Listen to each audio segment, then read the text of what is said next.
This is the podcast that we ask our guests from in front and behind the camera, how did they get their foot in the door? What was the key to unlocking their success? What's their story?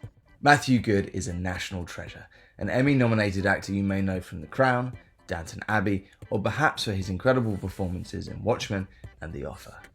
Scott Frank is an Emmy-winning and Oscar-nominated writer-director of Steven Spielbergs' Minority Report, Marvel's Logan, and The Queen's Gambit. We chat about what's changed in the last 20 years since they collaborated on The Lookout, why they both still feel like every job could be their last, and fantastic new Netflix show, Department Q. You've both been in this game for several years. I'd love to ask, my podcast is usually about how someone's career begins. I mean, you've written some incredible projects, some of my favourites of all time, Minority Report being one of them, Queen's Gambit. How do you go from being, wanting to be a writer to actually becoming a writer? I believe one of your first credits was the episode of The Wonder Years. Mm-hmm. How did that happen? Fred Savage. Nice. Mm-hmm. How did that step, going from not being a writer to a writer, how does that happen? That actually happened after I already had gotten my career going. I was just working on a screenplay that took me a long time, and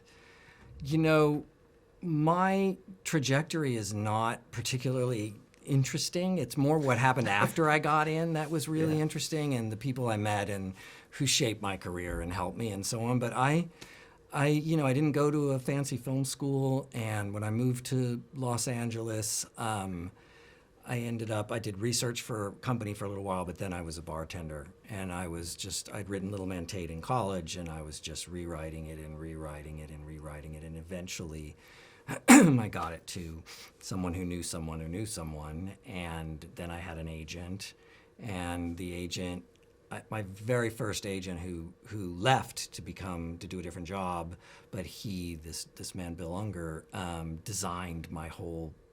engineered my whole foray into the movie business. And he said, I'm only going to introduce you to people I think would get you in this work and so on. And nobody wanted to make Little Man Tate at the time, but it was a great calling card. It got me work. And I was 24 years old, and next thing you know, I had an office on the Paramount lot. Wow. And I was writing an assignment for them. I was doing a silly movie you could watch and go, he wrote that garbage called Plain Clothes. It did not come out well. I do like the script, though, but the movie did not come out well, which was a good lesson to learn first. So who got it to Jodie Foster? Scott Rudin. Oh, well, of course. Okay. Yeah, wow. And so she got Little Man Tate later, and Little Man Tate and Dead Again were made kind of at the same time, and that also just helped. And so and along the way I was being taught by some incredible people, and so I got off on the right foot. But it was, I can't believe how lucky I was looking back, because I thought it took forever and it was really difficult, and now I go, wow, could have been lucky. worse. I was really lucky. So it's real stepping stones and little moments and the people you meet and people championing you, I guess. Yeah, and it's now 40 years. It's all I've done for my life, basically. That's amazing. Yeah. I'm very jealous. No. But Matthew, I actually spoke to you when you were I know, I remember you. Oh, okay, good. Yeah. I don't know, you speak to so many people, but so we did talk about this, and you mentioned your mum and saying that, that was an influence. Dramatics. Yeah, that was an influence of going in and, getting into it. But in terms of, we talked about that. What was the next step? Getting an agent and then, having that the can't first be job. that can't be underestimated, really, because there's nothing wrong with there's a whole Nepo thing and a rebounding of that at the moment, and people are like saying it makes total sense if you've got two actors as parents that your child who's probably grown up on a set would go into that field. I've got no beef with that at all. But my mum did amateur dramatics. I didn't even know I wanted to be an actor when I went to university. I just wanted to get laid at university. And so you go through that, and then a friend of mine went to drama school, and I was like, I think maybe I should give it a go. And I couldn't, I had to get a career development loan because I'm actually not that posh and don't have that much money, or at the time, not even now. And so, but managed to get into drama school, went and did a 1 year because that's all I could afford to do. And this is the crucial bit, was that Simon Beresford, because the postgrads are sort of looked down upon a little bit. There's a bit of a stigma about them. Even the tutors who are teaching us were like, what can we possibly teach them in a year? So, but luckily Carol Ziegler, who was our voice person at Weber, she had a connection to, it's all about connections, you see, and a bit of luck and timing, with Simon Beresford. And no offence to some of the co-ops that came and watched, but he came, and I was, out of our group of the 1 year postgrads, I was the only one to walk away with a serious agent, and that was Simon, and I'm still with him. And he's a very that is amazing. Yeah, I've been by Simon and Joel Lubin, who came and found me up in Winnipeg. If someone flies to Winnipeg, you know they're serious. While we were doing The Lookout. Yeah. You got it in the bag. When did you start? Did you sign with him at the same time? Well, he was an acting agent. He kind of came into my life later, but I called him up and said, because he had been helping me cast it. I've had Beth Swafford in my life for 100 years. Okay. And he was a talent agent, a young talent agent then, who now represents quite a lot of very good actors. But he was just sort of building his business, quote unquote, then. And I said, you should come see this guy. You really need to come see this guy. And that's how that happened. So that's how that happened. And I've been with him for 20 years. And Joel has never forgiven me. Yeah, I know.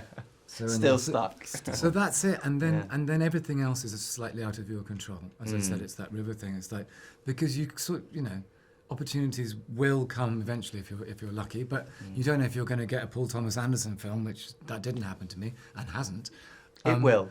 But some people, my first film was with Mandy Moore. I did a Spanish film first, which was very interesting. But some people would have you look back on that and be snooty about it. And I'm like, no, any experience you can have in front of a camera.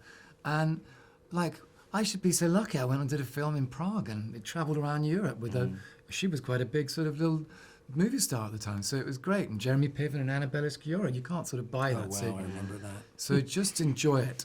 And just, Is it mad for both of you now to think, you have been doing it a while and it's going well? And you're still living that dream, you're still being able to do it. I feel pretty fragile about where I'm at, but I think you seem pretty.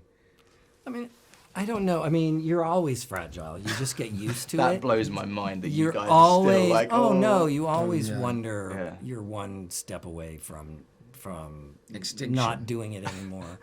The thing is, especially for writers, I can't say this as much for actors, but for writers, getting in and staying in, it isn't about connection necessarily, maybe for a moment at one point, and maybe along the way you meet a filmmaker or somebody while you're working. There are people I've worked with because of various things, but that getting in and staying in is about, you have to write and you have to just think about the writing. And a lot of young writers I find are so focused on getting an agent or are they writing something that will sell? And again, Little Man Tate was not a hot spec script, but I got so many people wanted to meet, and so I wrote my way in. And when if I've been stuck in my career or frustrated, I wrote my way through it. And if you can write, you have a ticket that very few people have, because the percentage of writers that can really write can kind of close the deal beyond just have an idea or ape a Marvel movie or whatever it is that a lot of writers do is very small. And even if you write something that is not necessarily commercial, if there is a specific point of view and a voice and a consistency in tone and something that feels like this person is in control, that's what does it every time. So I'm a big believer in that if you write it, they will come. And it's so patently obvious from page one of the script. You just go, oh, they're one of us. They're in control. That's how you would say it. Now for a quick break. We'll be back to the episode shortly. If you enjoyed this episode and want to support us, get early access and exclusive content and episodes, click to join our YouTube channel and become a member now. Please leave us a positive rating. Add us on Instagram, Twitter, TikTok at Life in Film Pod. Essentially, please like and subscribe everything. It makes a huge difference. Thank you. Life in Film has partnered with Betterhelp to provide you with access to the largest online therapy service in the world. And it can all be done from the comfort of your own home, from a phone, tablet or laptop. No commute, cutting down travel costs, and most importantly, it's affordable. With over 1,000 therapists in the UK, Betterhelp can provide access to mental health professionals with a wide variety of expertise in mental health. If you need someone to talk to and you're thinking of giving therapy a go, BetterHelp is a great option. And being a listener of the podcast, you get 10% off. That's 10% off your first month at betterhelp.com/lifeandfilm. That's betterhelp.com/lifeandfilm. We are sponsored by movieposters.com. Are you a movie fan? I presume you are. Well, at movieposters.com, you can shop for all your favourite posters in one place. The #1 source for high-quality, authentic movie posters. From new releases to cult classics and 100% authentic originals. Thinking of having a browse? Well, if you see a poster that tickles your fancy, as a listener of the podcast, you get 10% off. That's 10% off with promo code LifeandFilm10. That's promo code LifeandFilm10. So why not give it a go? And back to the show. How about how your best friend was shot in front of you and you think that it's your fault? Is this some new kind of therapy? Well, guys, straight away the show just roped me in. I watched like 9 episodes all in like 2 days. So Oh, great. I great. was like You've seen a lot. sucked in. My wife was very disgruntled because she wanted to watch it with me. She got halfway through and she had plans, so she had to leave. But she's going to watch it later on. You watch without her. That's always difficult. It's Yeah. always my wife who speeds ahead Yeah. of something and needs me. I had an to- excuse, Yeah. so I could, watch it all. But in terms of you guys worked together almost 20 years ago on The Lookout, and this is another, obviously, a collaboration. What was the difference between working with each other that time and then coming together for this? Do you want to go first? Whoever wants to go. I had to go to the bathroom more often. So there's that. Oh, Do you know what? I don't think Scott's changed that much at all.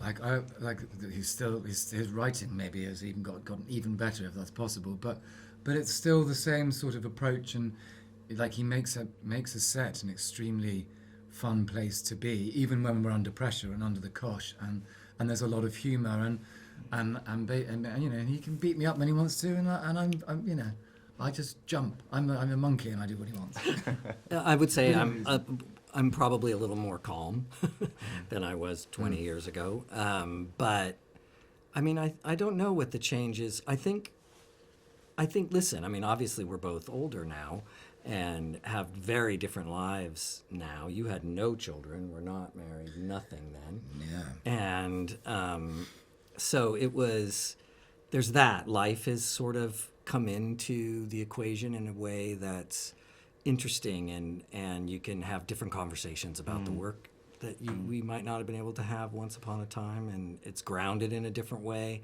But all in all, I would say Matthew is very much the same really gifted actor who is his own worst enemy. He's harder on himself than I am on him, That's probably true. Yeah, very, very tough on himself. So that has not changed. But no, it was fun to come back because I felt like the shorthand, everything was right there. We don't have to be careful. We don't have to. We just know it. And despite my constant ribbing of him, he knows that I respect him and I need it. That's love good. him. And truth is, he needs it. But no, it was a really nice experience, and it felt like it was a continuation more than anything else. Yeah, agreed. Well, this is obviously it's based on a series of books, so there is a chance there's going to be more. So you may be collaborating again in the future. I hope so. Is there any news there? I'm trying to get an exclusive. Tell me it's coming, but Well, no, it's going to have to. People have to watch it. watch give it first. some thumbs up on Yeah. Netflix. Yes. Yeah. Yeah. But certainly, I mean, it's not just us. The whole cast would love to come back and do it because, and they're amazing. This cast are Yeah. really brilliant. No, it's an incredible the whole thing. Yeah. The way it's done, and the fact that over 9 episodes, you get to have that slow burn. You can be introduced to all the characters, 2 cases. I'm trying not to. I don't want to spoil anything. 'Cause there's a lot of moments. Go easy. Yeah. It's tricky, isn't it? I know, we've been doing this for a week and it's like, well, I can't say that, I can't say this. Yeah, of course. But yeah, just so well done. It must be a joy to be able to have a character where you have that space and that time to sort of, grow and build it. It's a marathon, not a sprint, as in certain ways. I like it. It's very difficult now because of the way that people devour and watch streaming. There's a certain amount of writing which is done because people aren't necessarily paying attention. That's certainly what I hear. And so luckily that's not how Scott works. And so I like the way that the pacing, how things unfurl with this. It's very smart, it's very nuanced. There are brilliant female characters, which is a great signifier of someone who knows what they're doing with a quill. All the characters, there's a fascination to them, and they're all actually quite wounded. And there's a lot of humanity on show. I think a lot of people will watch this and going, I feel similar to that person. So there's a lot to connect with. And as I say, certainly as far as my character, it's quite joyous to watch someone be just that rude to people. It's something about that we quite like. Yeah, that was enjoyable to watch. Wish fulfillment. Yes, exactly. Of course. There's a hand grenade about to go off.